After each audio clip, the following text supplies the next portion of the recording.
الرحمن الرحيم كلا إن كتاب الأبرار لفي عليم وما أدراك ما عليم ما عليون كتاب مرقوم يشهده مقربون إن الأبرار لفي نعيم على الأرائك ينظرون تعرف في وجوههم نظرة النعيم يسقون من رحيق مختوم. Ayah tuh kalau pagi hari pegang kepala anaknya, gendong anaknya sebelum berangkat sekolah, baca doa itu kabi kalimatillahi tamat min kulli syaitanin wahama wa min kulli ainin lama. Bacain. Bukan cuma anaknya berangkat sekolah, ayah berangkat ya, hati-hati di jalan. Subhanallah, mana perhatian? Ya, tapi memang kadangkala yang berangkat duluan anak apa bapaknya? Ibu-ibu, anaknya apa bapaknya? Anaknya, alhamdulillah anaknya. Berarti bapak bisa mengantarkan anaknya.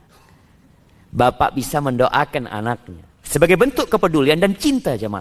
Anak itu subhanallah. Ketika ayahnya ngomong, nah ayo baca doa keluar rumah. Ayahnya dengarkan, mudah-mudahan selamat nak ya. Bismillah berangkat. Tapi kadangkala ada bapak-bapak yang lagi sarapan, anaknya berangkat, nggak peduli. Tolong diperhatikan anaknya. Beberapa saat yang lalu, saya dapat kiriman cerita. Dapat kiriman cerita dari seorang yang tersadar. Dari orang yang tersadar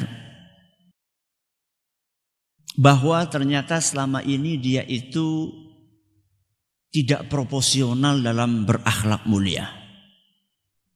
Selama ini dia bisa begitu sopan kepada orang yang tidak dia kenal, atau dengan teman-temannya di kantor, atau di pekerjaan, atau teman sepermainan. Dia bisa begitu sopan kepada orang-orang itu, tapi kepada istri dan anak-anaknya sendiri dia tidak bisa. Kemudian dia diingatkan dengan sebuah mimpi yang akhirnya kemudian ketika bangun dia tersadar bahwa ternyata yang lebih berhak untuk disikapi dengan akhlak mulia adalah istri dan anak-anaknya. Kata dia, pada suatu hari saya bersenggolan dengan seorang yang tidak saya kenal. Maka saya pun spontan bereaksi, oh maafkan saya. Maka dia pun menjawab juga, maafkan saya. Orang itu dan saya berlaku sangat sopan. Gak kenal, kesenggol, langsung cepat-cepat mengucapkan apa? Minta maaf. Sangat sopan sekali. Maka kami pun berpisah dan saling mengucapkan salam. Subhanallah. Minta maaf, kemudian apa? Assalamualaikum. Akan tetapi ceritanya berbeda. Begitu saya sampai di rumah. Pada hari itu juga ada salah satu kolega terbaik saya menelpon. Maka dengan bahasa yang sangat lembut dan santun, saya pun ngobrol dengan kolega saya untuk meraih simpati kolega saya tersebut. Tiba-tiba anak lelaki saya berdiri diam-diam di belakang saya. Ketika saya sedang asyik nelpon dengan kolega saya dengan bahasa yang terbaik, tiba-tiba anak laki-laki saya berdiri diam-diam di belakang saya. Saat itu saya berbalik dan hampir saja saya membuat anak saya jatuh. Minggir, main sana, ganggu saja. Teriak saya dengan marah. Dia pun pergi dengan hati yang hancur dan merajuk. Malam itu saya berbaring di tempat tidur. antara sadar dan tidak, saya mendengar sebuah suara yang berbisik, aku akan memberikan gambaran kepadamu bagaimana ketika nyawamu dicabut. Namun sebelumnya, aku akan izinkan engkau untuk melihat lorong waktu sesudah kematianmu. Sewaktu kamu berurusan dengan orang yang tidak engkau kenal, etika kesopanan engkau gunakan. Akan tetapi, dengan anak yang engkau kasihi, engkau perlakukan dengan sewenang-wenang. Akan kuberi lihat setelah kematianmu hari ini, bagaimana sikap atasanmu, kolegamu, sahabat dunia mayamu, dan juga engkau akan melihat bagaimana sikap anak dan istrimu ketika engkau tinggalkan. Aku pun melihat hari itu saat jenazahku masih diletakkan di ruang keluarga. Ternyata hanya satu orang, sahabat dunia mayaku yang datang. Selebihnya hanya mendoakan lewat grup. Bahkan ada yang sama sekali tidak komentar apapun atas kematianku. Lalu teman-temanku sekantor hampir semuanya datang.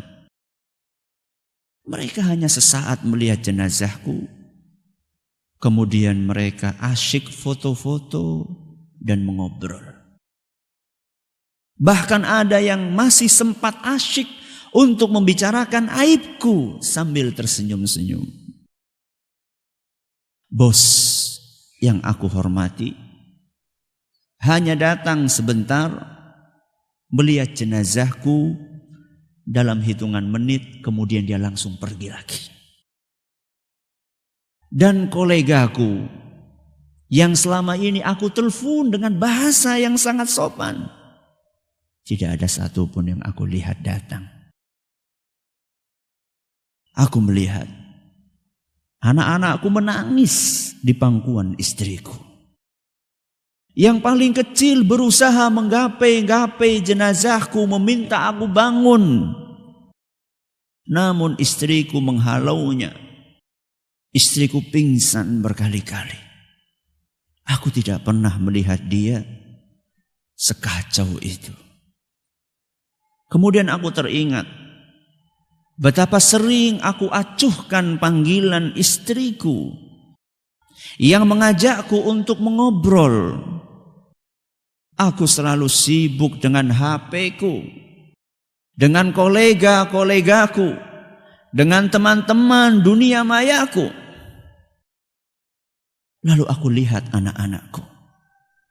Sering ku hardik dan ku bentak mereka saat aku sedang asyik dengan ponselku. Saat mereka ribut memintaku untuk aku temani. Ya Allah, maafkan aku. Pada hari yang ke-7, sejak kematianku, ternyata teman-temanku sudah melupakanku semuanya. Sampai detik ini aku tidak pernah mendengar ada di antara mereka yang mendoakanku. Perusahaan tempat aku bekerja telah menggantiku dengan karyawan yang lainnya. Teman-teman dunia maya masih sibuk dengan lelucon-lelucon di grup tanpa ada yang membahasku atau bersedih terhadap ketiadaanku di grup mereka. Namun aku melihat istriku masih pucat dan menangis.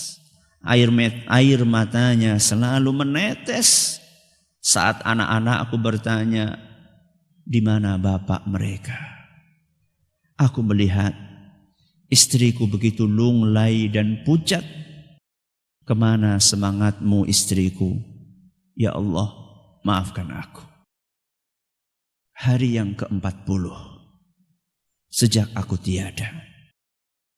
Teman-teman FB-ku, teman-teman Facebook-ku lenyap secara drastis. Semua memutuskan pertemanan denganku. Seolah tidak ingin lagi melihat kenanganku semasa hidup. Bosku, teman-teman kerjaku, tidak ada satupun yang mengunjungiku di kuburan atau sekedar mendoakan dari rumahnya. Lalu kulihat keluargaku. Istriku sudah bisa tersenyum. Akan tetapi tatapannya masih kosong. Anak-anak masih ribut. Menanyakan kapan bapaknya pulang. Dan yang paling kecil, yang paling kusayang, masih selalu menungguku di jendela menantikan aku datang. 15 tahun berlalu. Kulihat istriku sedang menyiapkan makanan untuk anak-anakku. Sudah mulai kelihatan guratan tua dan lelah di wajahnya. Dia tidak pernah melupakan anak-anak untuk ziarah makam bapaknya.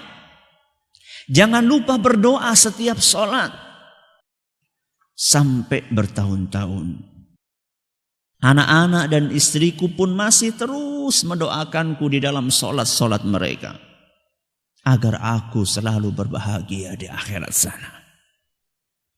Lalu seketika aku terbangun. Aku terbangun dan terjatuh dari dipan. Ya Allah, alhamdulillah. Ternyata aku cuma bermimpi.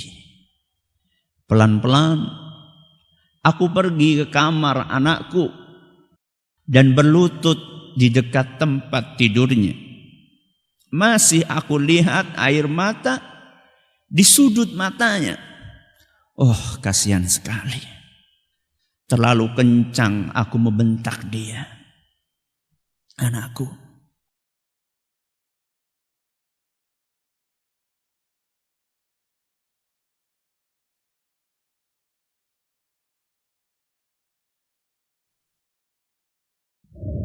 Bapak menyesal.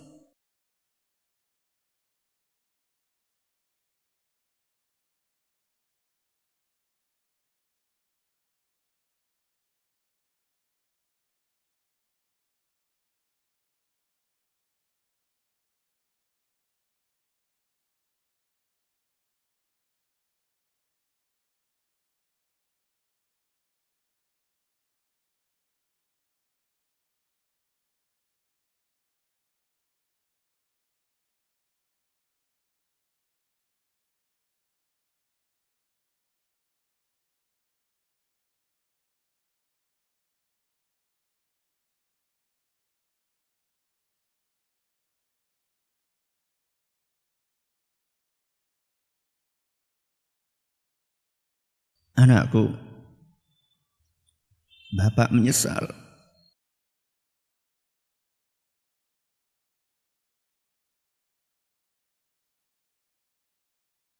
Karena telah berlaku kasar kepadamu.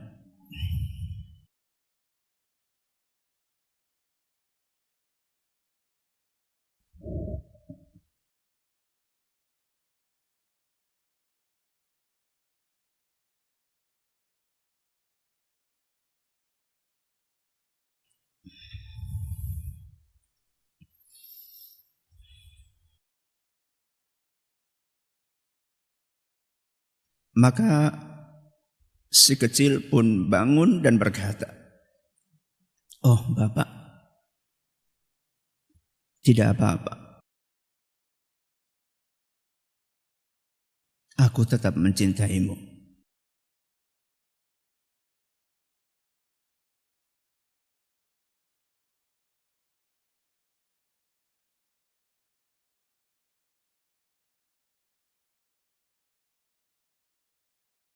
Anakku, aku mencintaimu juga. Aku benar-benar mencintaimu. Maafkan aku, anakku. Dan kupeluk anakku, kuciumi pipi dan keningnya. Lalu kulihat istriku tertidur. Istriku yang sapaannya sering aku acuhkan. Ajakannya untuk berbicara sering aku sengaja berpura-pura tidak mendengarnya. Bahkan SMS darinya sering aku anggap tidak bermakna. Maafkan aku istriku.